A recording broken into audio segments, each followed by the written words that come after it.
आपातकाल में सबकी परख हो जाती है। मित्र, नारी, धैर्य, धर्म, रिश्तेदार, पड़ोसी, सबकी परख हो जाती है। कौन आपातकाल में साथ देता है? अपना वही होता है जो आपातकाल में साथ देता है। भक्तों,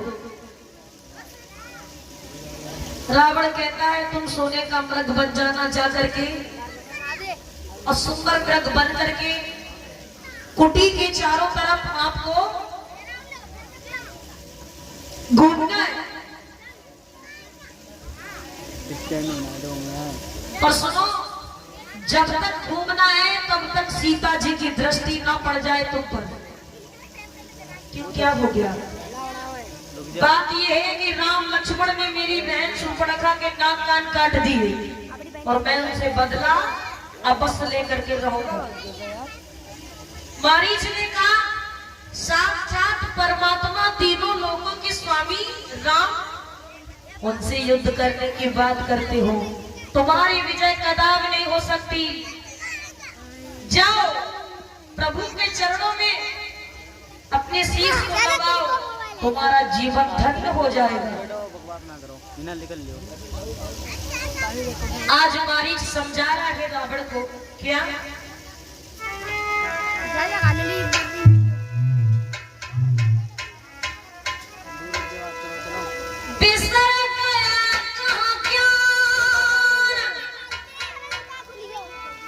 बने अज्ञान बात नहीं जानी,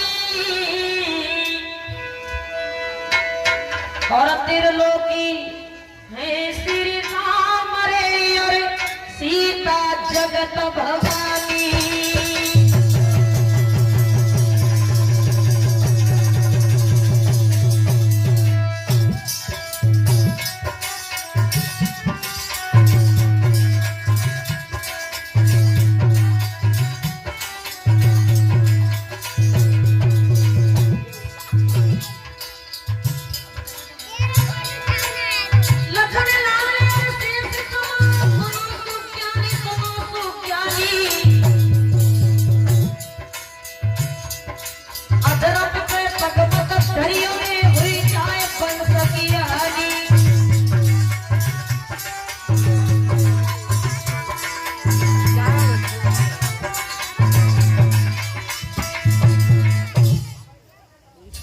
जब इतनी बात मामा मारीच ने कही कि साक्षात जगत जननी जगदम्बा माँ सीता को करने की बात करते हो, तुम्हारी विजय कभी नहीं होगी।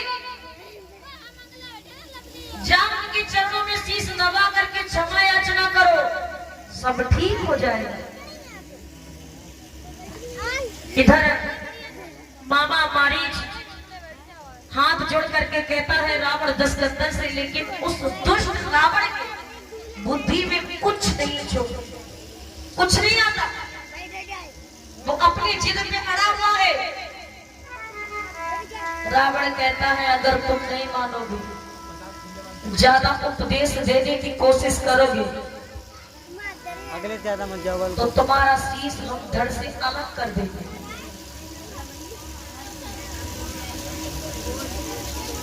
बांके बिहारी लाल की जय। बाबा मारीच बोले अरे बताओ तो स्टैंड मारीच ने गिरा रे चारी,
जा करके क्षमा याचना करो।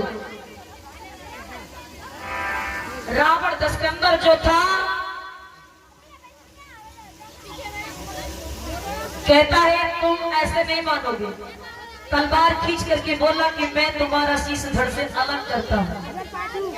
मारीच सोचने लगा इस पापी के हाथों से मरूंगा, इससे तो अच्छा है मैं भगवान के हाथों से मर जाऊं, कम से कम उद्धार तो हो जाएगा।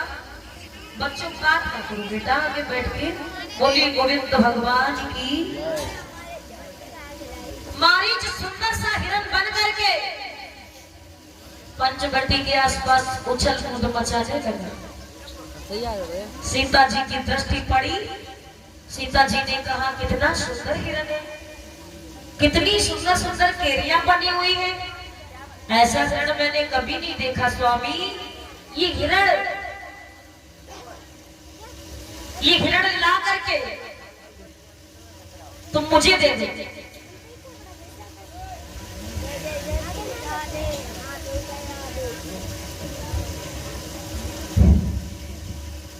ये हिरण मुझे चाहिए, कुछ भी करिए। रामचंद्र ने कहा देवी ये हिरण माया भी हिरण है, सोने का कहीं रंग होता है नहीं ना, लालच की नैया सर्वदा डुबाती है। आप हिरण की तरफ से अपनी नजर हटा लीजिए, ये माया भी हिरण है। लेकिन सीता जी को कहा बताए प्रिया हट पड़ गई, उन्होंने कहा नहीं ये हिरण मुझे चाहिए। प्रभु ने धनुष बाण उठाया, उस हिरण के पीछे पीछे भागने लगे। बाण मारते हैं बाण लगता ही नहीं, बाण मारते हैं बाण लगता ही नहीं। घने जंगल में जाकर के जब पहुंचे तो जैसे ही बाण मारा वो हिरण मारीच बन गया और उसने ऐसी आवाज निकाली, ऐसा लगा सीता मैया को कि हमारे प्रभु रामचंद्र पुकार रहे हैं। हाँ लक्ष्मण, इसी बैरी ने आज मेरे ऊपर प्रहार कर दिया, मेरी रक्षा करो, ऐसी आवाज निकाली।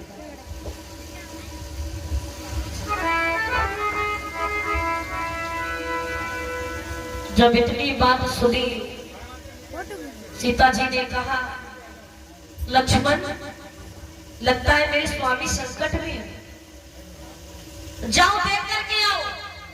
लक्ष्मण ने कहा अरे समग्र विश्व के संकट मेटने वाले, भला वो संकट में कैसे पड़ सकते हैं? नहीं, ये आवाज माया भी है, इस आवाज को अनसुना कर दीजिए माते।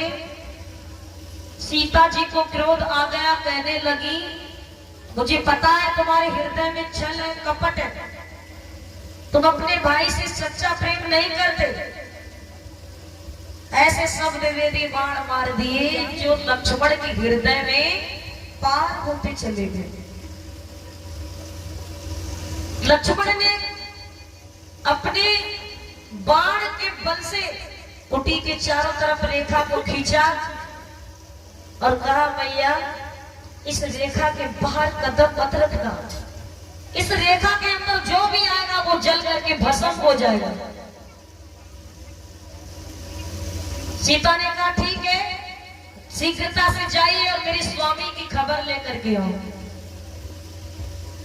इधर पापी रावण दशकंदर संत महात्मा का रूप बना करके आ गया द्वारे पर। अलग निरंजन सब दुख भंजन भिक्षां देई माई। सीता मैया सोचती है कि कुटी को रेखा से बंद कर रखा है, अगर मैं रेखा के बाहर कदम रखती हूँ तब भी ठीक नहीं है। सीता मैया भिक्षा लेकर के आई। रावण दशकंदर जो था वो बहुत चतुर था, उसने जैसे ही रेखा के अंदर पैर बढ़ाया तो अग्नि ज्वाला उठने लगी। रावण समझ गया।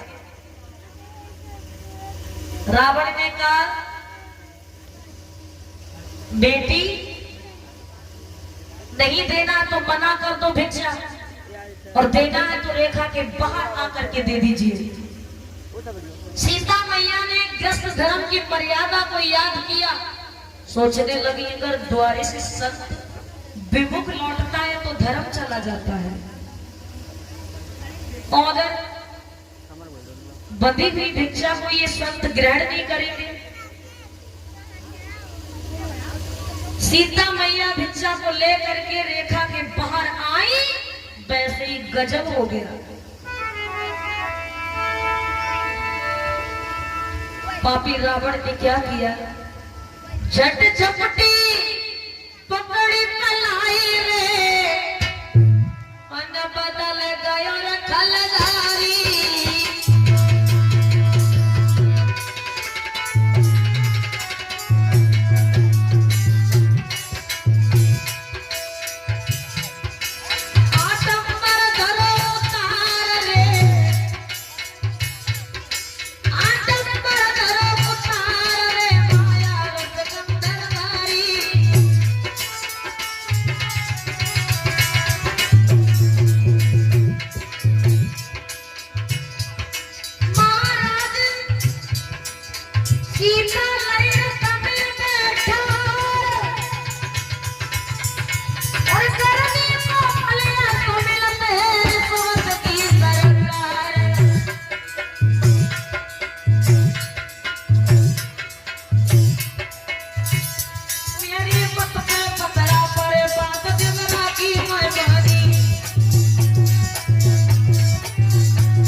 सीता को रावण ने उठाया और रथ पे बिठा लिया, सीधे आकाश मार्ग में चला गया। सीता मां रो रही है, चिल्ला रही है, कहती है प्रभु मुझे आकर के बचा लीजिए, ये पापी मुझे लिए जा रहा है, इसके आगे मेरा कोई भी जोर नहीं चलता। सीता मां अपने आभूषणों को उतार उतार करके फेंकती जा रही है, कहीं पे कंकन डाल दिए, कहीं पे चूड़ी डाल दी, कहीं पे पायल डाल दी, कहीं पे बिछिया डाल दी। इधर मर्यादा पुरुषोत्तम रामचंद्र ने अपने पास लक्ष्मण को पाया तो राम समझ गए कि पंचवटी में सीता अब नहीं है। जाकर के देखा तो वास्तव में सीता पंचवटी में नहीं थी। राम और लक्ष्मण पूछते हुए जा रहे कि तुमने कहीं हमारी सीता को देखा है? पेड़ पौधे पशु पक्षी जीव जंतु सबसे पूछते हुए जा रहे। सीता जी की खोज में निकल पड़े।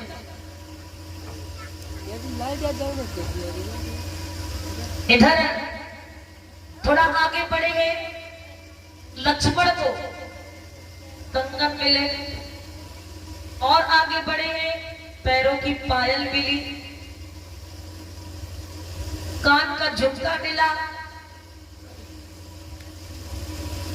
प्रभु ने पूछा रामचंद्र ने, लक्ष्मण ये नाक की नथनी है कि किसकी है? लक्ष्मण ने कहा ये बात मुझे नहीं पता, ये नाक की नथनी किसकी है? राम ने कहा ये सीता की है। आगे बढ़े, पैर का बिछिया मिला। प्रभु राम ने कहा ये बिछिया पैर का किसका है? लक्ष्मण ने कहा हाँ यही पैर का बिछिया मेरी माता सीता का है। राम ने कहा तुमने नथनी को नहीं पहचाना, पैर का बिछिया कैसे पहचान लिया?